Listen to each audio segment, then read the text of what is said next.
wanita, dan istimewanya tetamu kita pada hari ini, kita bersama dengan Menteri Pembangunan Wanita, Keluarga dan Masyarakat Yang Berhormat Datuk Seri Rina Mohamed Harun. Apa khabar? Baik, Alhamdulillah Fiza, terima kasih. Ya, sama-sama kerana sudi bersama dengan kami hari ini YB, dan mungkin YB boleh kongsikanlah juga kepada penonton-penonton wanita hari ini. Kalau kita tahu Isnin nanti merupakan sambutan Hari Wanita, apakah tema sambutan Hari Wanita tahun 2021 dan kenapa agaknya tema tersebut dipilih YB? Okey, kita akan menyambut sambutan Hari Wanita di peringkat dunia dan akan disambut juga di Malaysia pada 8 Mac, iaitu hari Isnin ini, hanya beberapa hari saja lagi.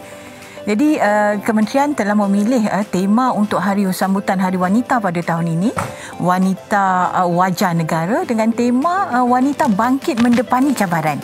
Jadi bila kita pilih tentang tema Wanita Bangkit Mendepani Cabaran ini, dia bukan sekadar hanya tema semata-mata, tapi inilah yang kita nak berikan kepada wanita yang ada di luar sana itu, bahawa kita tahu tahun 2020 penuh dugaan dan cabaran. Benar. Ya, pandemik COVID-19 melanda negara, bukan saja negara tapi seluruh dunia. Jadi sudah pasti ya, ada ramai yang terjejas dari segi pendapatan, ya, yang kehilangan pekerjaan dan sebagainya.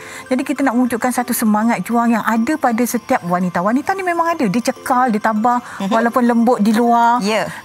Jadi kita nak wujudkan, sebab itu kita pilih wanita bangkit mendepani cabaran dengan satu semangat yang lebih hebat lagi untuk kita menuju ke tahun 2021 dan tahun yang berikutnya dengan lebih bersemangat, dan insya-Allah kejayaan akan menanti kita bersama. InsyaAllah. Saya dengar tema tu wanita bangkit mendepani cabaran, saya pun rasa bersemangat YB. Saya kira begitu juga penonton-penonton kita, dan semua sedia maklum bahawa KPWKM merupakan kementerian yang sememangnya bertanggungjawab untuk memperkasakan golongan wanita di Malaysia. Dan kita nak YB terangkan juga kepada penonton-penonton kita, apakah antara usaha-usaha yang dilaksanakan oleh kementerian dalam terus memperkasakan wanita-wanita di Malaysia. Ya, sebagai menteri yang bertanggungjawab menjaga Kementerian Pembangunan Wanita, Keluarga dan Masyarakat, ya, sudah pasti fokus utama juga diberikan kepada wanita.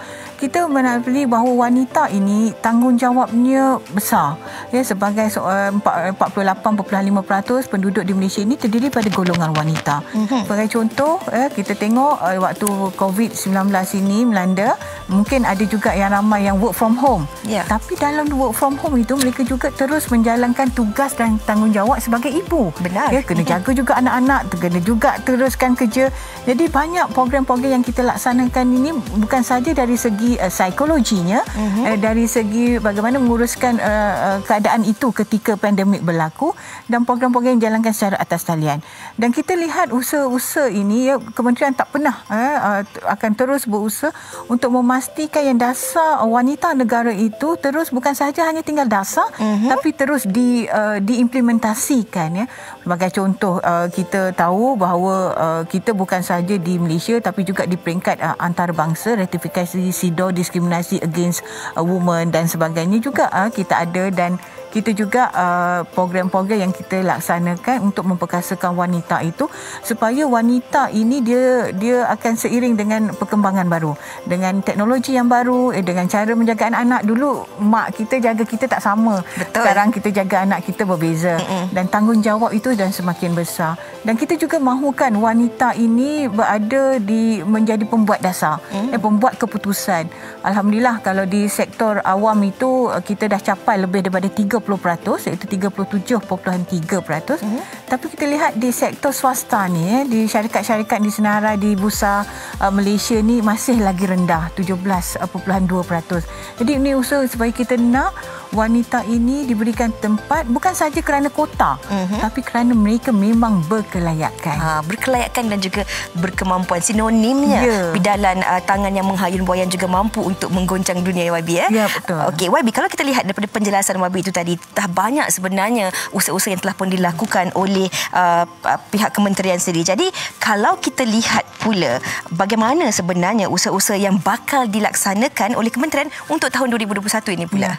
Bila kita lihat, ya, yang saya ni baru belum genap setahun lagi, 10 Mac. Tapi kita tengok dalam tempoh setahun ni banyak yang kita belajar bagaimana kita untuk menambah baik lagi, ya, bukan saja dari segi program tapi juga dari segi perkhidmatan.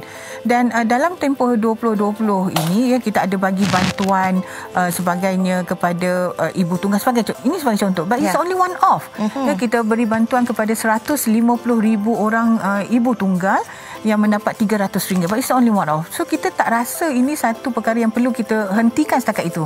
So kita ada database, so kita di pihak kementerian kita bekerjasama dengan kementerian-kementerian lain. Sebab untuk menjaga wanita ni dia bukan hanya tanggungjawab satu kementerian saja. Dia merentasi pelbagai agensi dan juga kementerian. Kita bekerjasama dengan Kementerian Pembangunan Luar Bandar, kita bekerjasama dengan Pembangunan Usahawan dan Koperasi sebab bajetnya ada juga di kementerian-kementerian lain, tapi pesertanya ada di Kementerian Wanita. Jadi kita bukan sekadar memberi bantuan, tapi kita nak in long term, ya, mereka ini boleh menjana pendapatan, mereka ini boleh juga untuk berdikari pada masa akan datang. Bukan saja dari segi keuangan, dari segi literasi undang-undang.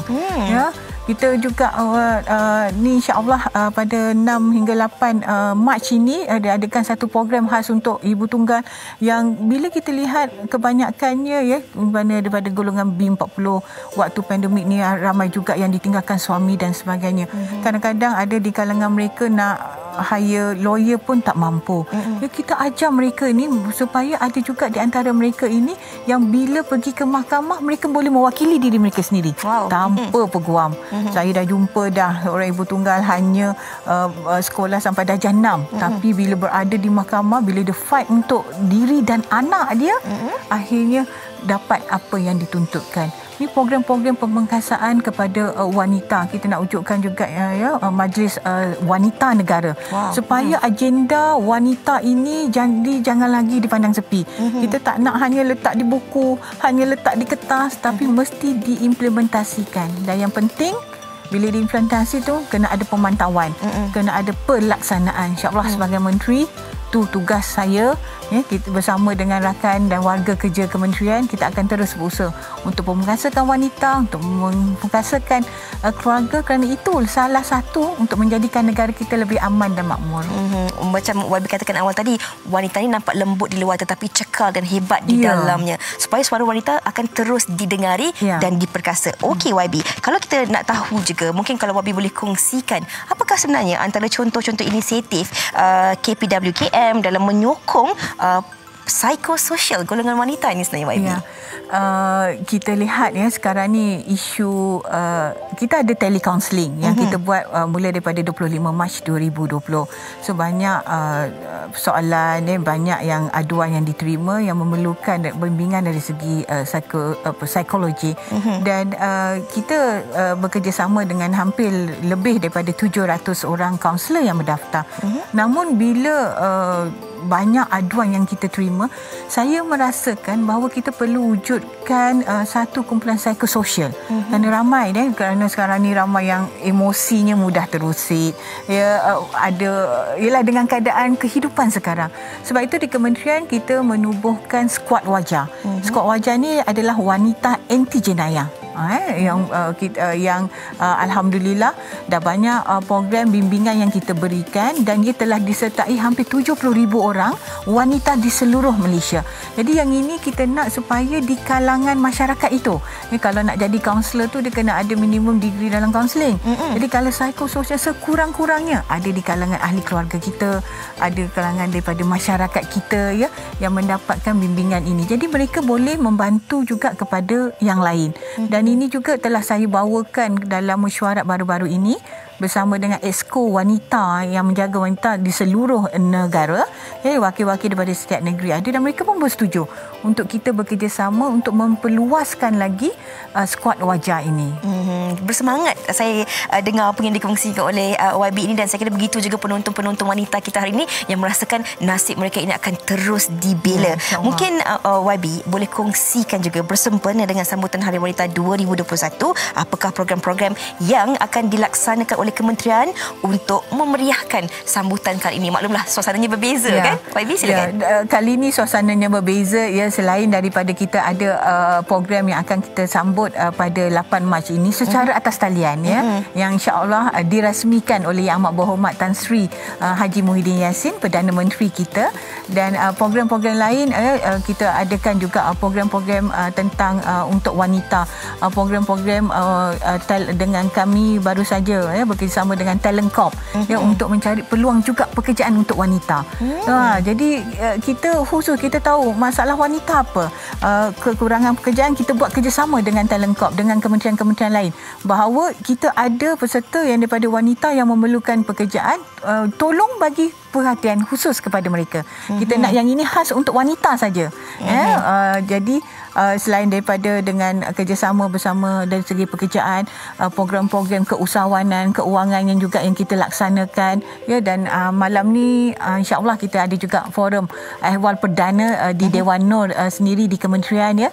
Semua menceritakan pasal wanita. Kalau boleh saya kongsikan juga, esok bakal berlangsungnya khutbah Jumaat bersempena Hari Wanita dan kemudian Majlis Perasmian Hari Wanita 2021 pada 8 Mac dan juga pelbagai lagi program-program yang bakal dikongsikan. Baiklah YB. Jadi kalau kita nak tanya, ini soalan saya kira penting yang mungkin penonton-penonton nak dengar. Apakah sebenarnya harapan YB Datuk Seri dalam perjuangan untuk terus memperkasakan golongan wanita di Malaysia ini, YB? Silakan. Bila kita memilih wanita bangkit mendepani cabaran, saya mahukan semua wanita Malaysia untuk terus bangun dan bangkit apa saja dugaan dan cabaran yang kita hadapi sebelum ini. Saya sebagai menteri pun, jangan kata saya tak ada dugaan dan cabaran, banyak dugaan dan cabaran.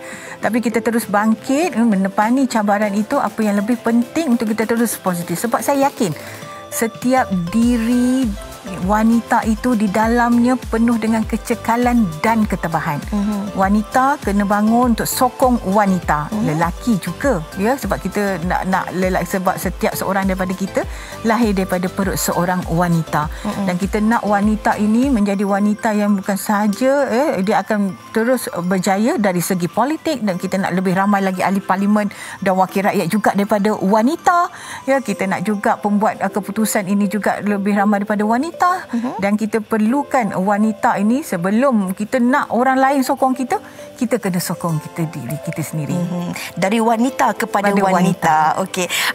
YB, kita berikan peluang kepada YB untuk berikan ucapan selamat Hari Wanita kepada seluruh penonton wanita hari ini. Walaupun hari ini baru 4 Mac, tapi ucapan pertama sebelum 8 Mac. Silakan. Okey, saya Rina Muhammad Harun ya, sebagai Menteri Pembangunan Wanita, Keluarga dan Masyarakat, ingin mengambil kesempatan ini mengucapkan selamat menyambut Hari Wanita kepada semua wanita yang ada ya, dengan tema kita pada tahun ini, wanita wajah negara ya, dengan prinsipkan bahawa wanita kena bangkit mendepani cabaran. InsyaAllah apa saja dugaan yang kita hadapi, wanita bangkitlah ya. Apa saja dugaan dan cabaran, insya-Allah kalau kita bersama, kita akan lebih berjaya lagi. InsyaAllah wanita semua dengar, kita harus bangkit dan sama-sama untuk kita mendokongi diri kita sendiri, insyaAllah. Terima kasih sekali lagi kita ucapkan kepada Yang Berhormat Datuk Seri Rina Muhammad Harun selaku Menteri Pembangunan Wanita, Keluarga dan Masyarakat di atas perkongsian pada hari ini. Saya kira YB, ramai wanita hari ini akan terus bangkit untuk terus mendepani cabaran yang mendatang dalam kehidupan mereka. Terima kasih. Selamat Hari Wanita, YB. Selamat Hari Wanita. Terima kasih.